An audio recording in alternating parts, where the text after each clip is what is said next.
Tantangan, hambatan, dan rintangan yang kita hadapi umat Islam di Indonesia ini saat ini sangat berat. Hari ini dan hari-hari yang akan datang diprediksi fitnah dan tantangan terhadap Islam dan ulama serta umat Islam, Islamofobia, akan semakin meningkat dan semakin luas. Jadilah pembela Islam dan jangan mengkhianatinya.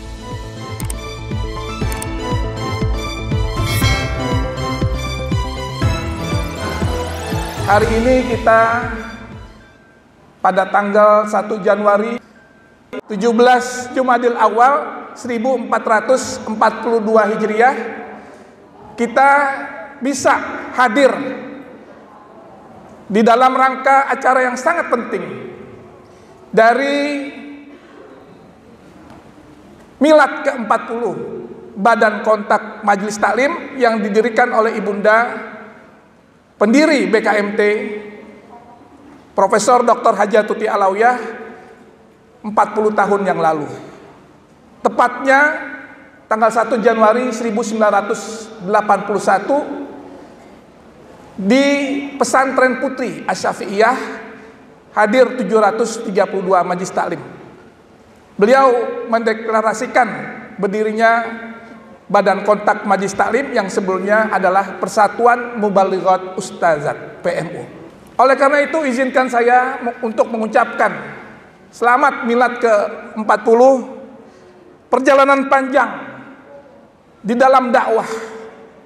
Ibunda telah gariskan sampai beliau wafat tanggal 4 Mei 2016 dan setelah itu dilanjutkan oleh Ustazah Hajah Syifa Fauziah. Kita doakan mudah-mudahan Kak Syifa beserta seluruh pengurus BKMT semakin kuat, semakin bersemangat untuk membawa warisan dakwah Ibunda yang memang harus kita wajib jalankan, laksanakan agar umat Islam di Indonesia ini bisa bermartabat. Amin ya rabbal alamin. Bapak Ibu sekalian, juga pada kesempatan yang berbahagia ini saya juga sangat merasa bersyukur bahwa dilaksanakan bukan hanya secara offline pada saat ini, juga secara online oleh para pengurus BKMT dari seluruh Indonesia.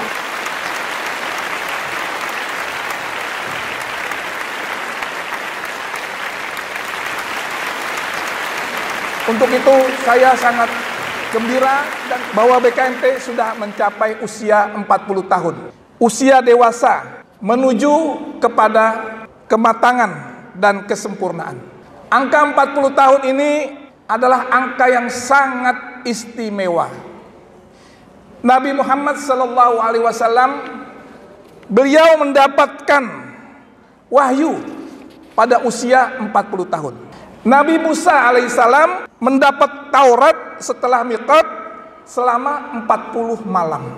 Dan anak manusia disebut di dalam Al-Quran mencapai dewasa dan kematangan pada usia 40 tahun. Wa balagha arba'ina sanatan. Di dalam surat Al-Ahqaf ayat 15, life begins at 40. Jadi BKMT ini sudah organisasi yang merupakan organisasi yang matang, yang insya Allah bisa berbuat yang terbaik buat umat di Indonesia. Takbir! Bapak Ibu sekalian, tantangan, hambatan, dan rintangan yang kita hadapi umat Islam di Indonesia ini saat ini sangat berat.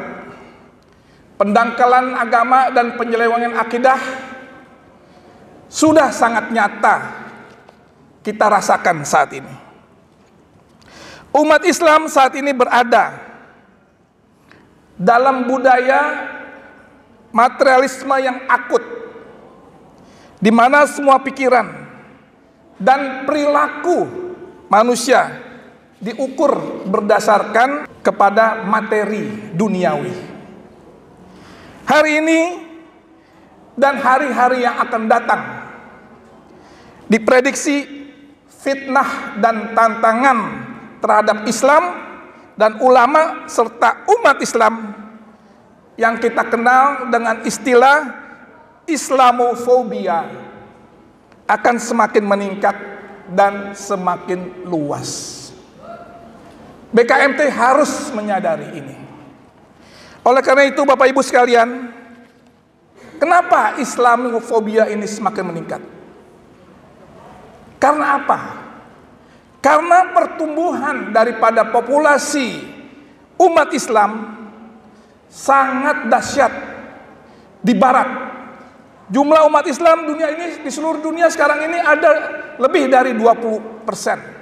Dan peningkatan umat Islam setahun per tahun di dunia barat sangat tinggi, sangat cepat sekali. Apalagi dengan era sekarang digital seperti ini, di mana orang itu bisa mengakses langsung informasi.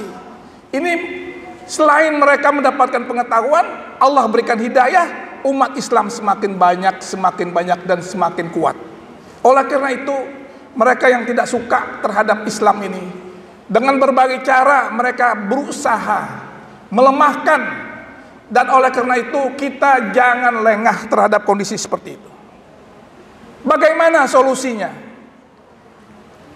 Solusinya antara lain kita harus tingkatkan dan efektifkan kajian-kajian ilmiah Islam dan majelis-majelis zikir BKMT sesuai dengan sistem dan metode kajian yang modern agar diminati dan bermutu bagi umat Islam, khususnya kaum ibu sebagai garda terdepan di dalam keluarga. Saya sebagai Ketua Dewan Pembina BKMT tentunya berharap BKMT terus memperkuat posisinya sebagai moral force, sebagai kekuatan moral. Semua pimpinan dan anggota BKMT di seluruh Indonesia mesti berada di garda terdepan di dalam mengawal moral dan akhlak bangsa, dan tetap istiqomah melakukan amar ma'ruf nahi munkar, sebagaimana di dalam firman Allah yang tadi saya sebutkan, kuntum khaira ummatin ukhrijat linnasi ta'muruna bil ma'ruf wa tanhauna 'anil munkar wa tu'minuna billah. Kamu adalah umat yang terbaik yang dilahirkan untuk manusia, menyuruh kepada yang ma'ruf dan mencegah dari yang munkar, dan beriman kepada Allah.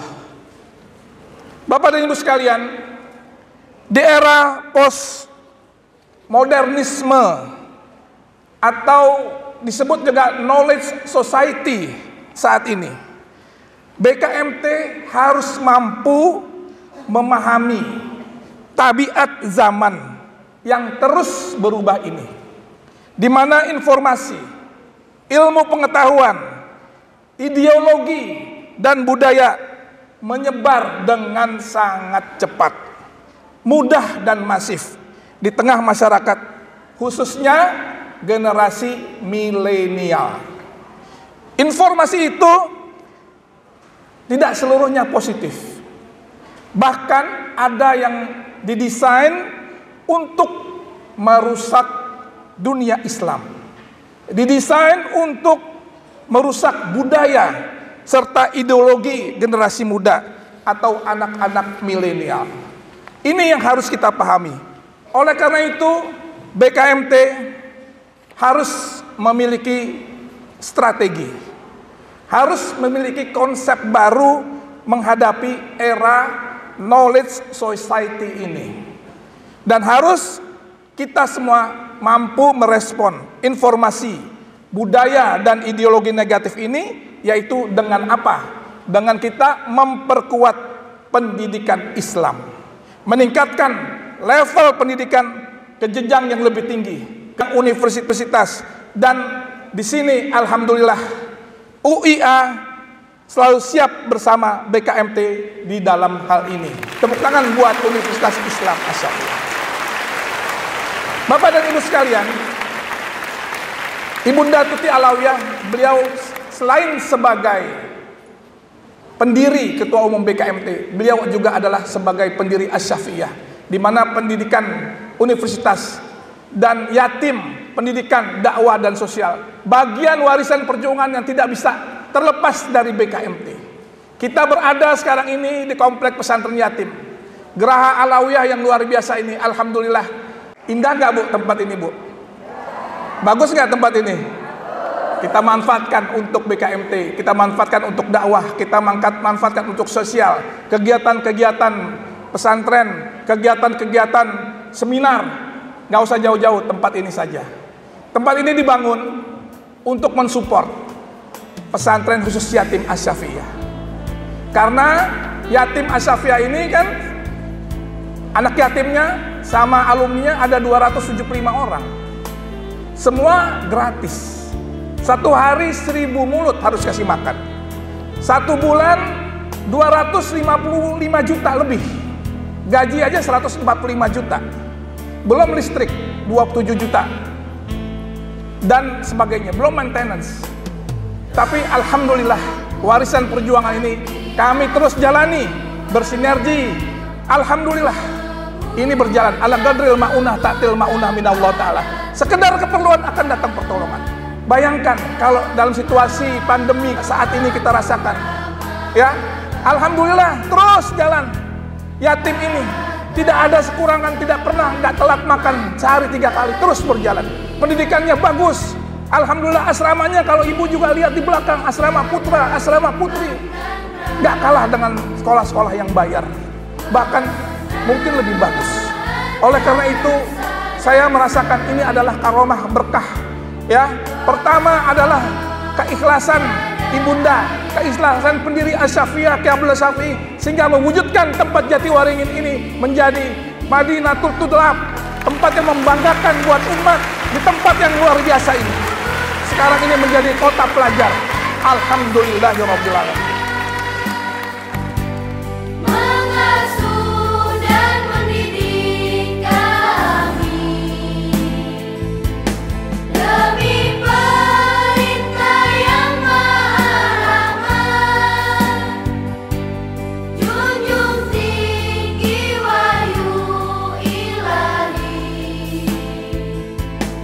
Bapak Ibu sekalian, kalau kita lanjutkan apa yang tadi saya sampaikan, bahwa pendekatan dan strategi dakwah di era global ini harus berubah. Umat Islam saat ini, sadar atau tidak kita sadari, kita ini selalu jadi korban, baik politik dan hukum. Adalah akibat apa ibu-ibu sekalian? Akibat mayoritas umat Islam tidak melek politik, tidak melek hukum. Umat Islam cenderung untuk ikut-ikutan di dalam memilih pemimpin. Tidak berdasarkan pertimbangan yang mendalam, sehingga terpilih pemimpin yang lemah di dalam segala hal. Oleh karenanya, sudah saatnya seluruh anggota BKMT di seluruh Indonesia mengevaluasi kembali bagaimana kita memilih pemimpin ke depan.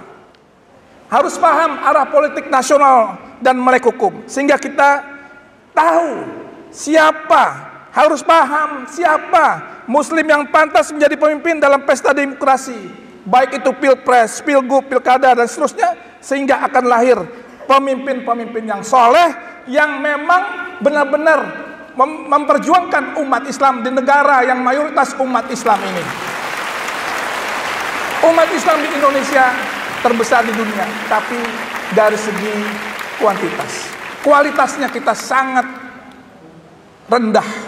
Kita ibarat al-wahan, busa yang ada di lautan yang terombang-ambing, tidak bisa berbuat sesuatu yang baik. Dan memang inilah harus kita sadari bersama. Oleh karena itu Bapak Ibu sekalian, selaku Dewan Pembina BKMT Pusat, saya meminta kepada para pengurus BKMT di seluruh Indonesia, kader BKMT dan anggota BKMT di seluruh Indonesia, terus kita memperkuat peranan kita di dalam proses pembangunan bangsa ini. BKMT harus berperan sebagai garda terdepan membela agama Allah. Ingat firman Allah Subhanahu wa taala, ya ayyuhalladzina amanu in tansurullaha yansurukum wa yusabbit aqdamakum. Hai orang-orang yang beriman, Jika kamu menolong agama Allah, niscaya Dia akan menolongmu dan meneguhkan kedudukanmu. Jadilah pembela Islam dan jangan mengkhianatinya. Demikian, wassalamualaikum warahmatullahi wabarakatuh. Takbir.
Badan Kontak Majelis Taklim lahir dari visi nyata seorang Tuti Alawiyah yang berkeinginan agar organisasi ini menjadi wadah berperan bagi muslimin dan muslimat dalam berkontribusi bagi masyarakat, agama, bangsa, dan negara. Mengawali pembentukannya pada 1 Januari 1981, 732 majelis taklim bergabung untuk menyatukan pandangan, visi, dan menggalang misi dakwah agar menjadi sumber kekuatan di masyarakat untuk meningkatkan peran majelis taklim lebih besar dari sebelumnya.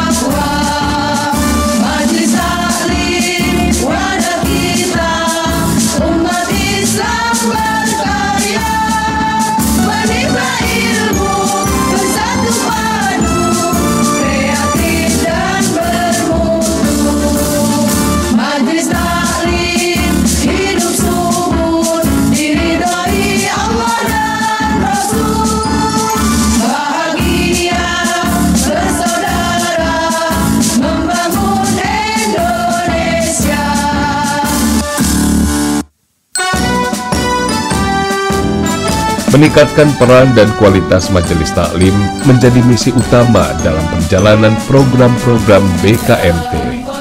Menitik beratkan pada dakwah, pendidikan, dan sosial. Kini BKMT meluaskan pengaruhnya di segala bidang.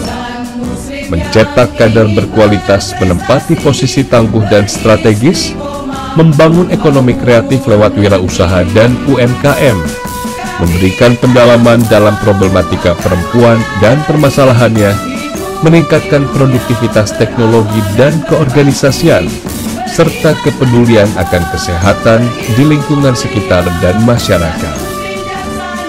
BKMT membuktikan kiprahnya menjadi organisasi berbasis majelis taklim terbesar di Indonesia. Sukses menyelenggarakan berbagai acara seremonial dan kolosal, BKMT menjejakkan eksistensi keberadaan organisasi sebagai solusi permasalahan umat dan bangsa.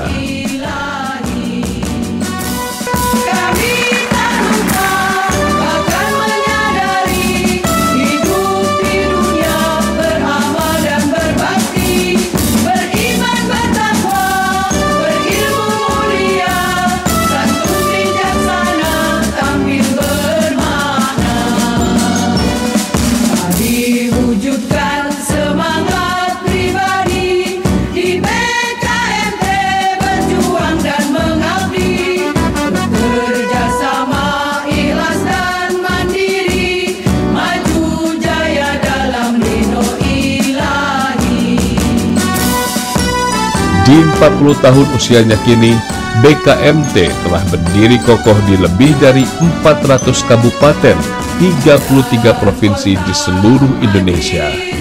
menjadi organisasi pilihan dalam berkiprah untuk umat. Insan muslim yang ingin berprestasi, beristiqomah membangun negeri. Kami tak lupa bahkan menyadari hidup di dunia beramal Menjadi wadah kemanusiaan bagi mereka yang tertimpa musibah dan bencana. mulia, santun bijaksana, tampil bermakna. Mari wujudkan semangat pribadi Serta menjadi syiar dakwah dalam pemberdayaan umat. bekerja sama, ikhlas dan mandiri, maju jaya dalam ridho ilahi, maju jaya dalam ridho ilahi.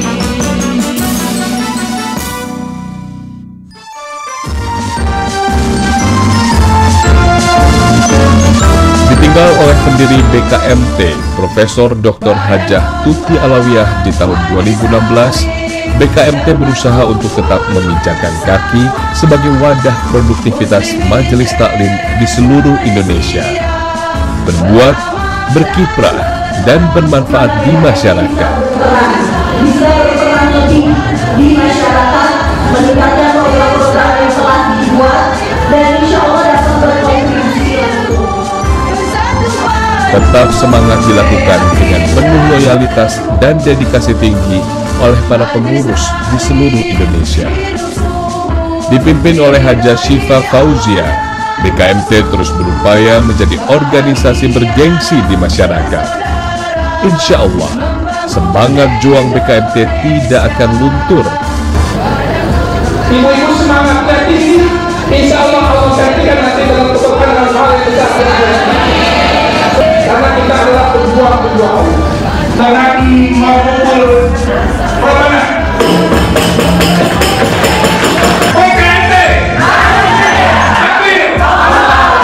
Meski terdapat banyak tantangan dan rintangan, namun dengan kekuatan semangat mengharap ridho Allah Subhanahu wa Ta'ala, BKMT berharap menjadi garda terdepan peningkatan kualitas umat untuk terus bekerja bermanfaat bagi agama, masyarakat, bangsa, dan negara. Selamat milad ke-40 tahun Badan Kontak Majelis Taklim. Majulah BKMT, jayalah BKMT. Bahagia bersaudara membangun Indonesia.